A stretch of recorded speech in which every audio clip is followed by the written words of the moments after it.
దజ్జాల్ గురించి చాలా హదీసులు ఉన్నాయి. కానీ ఒక హదీసులో మాత్రం దజ్జాల్ యొక్క ఎగ్జాక్ట్ లొకేషన్ గురించి మనకు అనేక హింట్స్ ఇవ్వబడ్డాయి. ఈ హదీసును మనం చాలా సార్లు విని ఉంటాము. ఒకానొక రోజు రసూలుల్లాహ్ సల్లల్లాహు అలైహి వసల్లం గారు తన సహాబాలతో పాటు మెహఫిల్లో ఉన్న సమయంలో ఒక క్రైస్తవుడు ఆయన వద్దకు వచ్చి ఇస్లాంను స్వీకరిస్తాడు.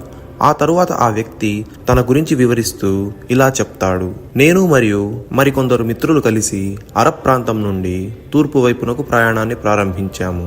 మేము ప్రయాణంలో ఉన్నప్పుడు సముద్రంలో అకస్మాత్తుగా వచ్చిన తుఫాను వలన వాతావరణం మారి మా పడవ దారి తప్పింది. 1 నెల పాటు దారి తప్పి సముద్రంలోనే తిరుగుతూ చివరకు మా పడవ ఒక ఐలాండ్కు చేరుకుంది. మేము మా యొక్క పెద్ద పడవను ఆపి చిన్న పడవల ద్వారా ఆ ద్వీపానికి చేరుకున్నాము, అంటే ఆ ఐలాండ్కి చేరుకున్నాము. మరియు అక్కడ మేము ఒక వింత జీవిని, అంటే ఒక డిఫరెంట్ క్రియేచర్ను అక్కడ చూశాము. ఆ జీవి ఆకారం అనేది పూర్తి నల్లగా మరియు తన శరీరం మొత్తం వెంట్రుకలతో నిండి ఉంది.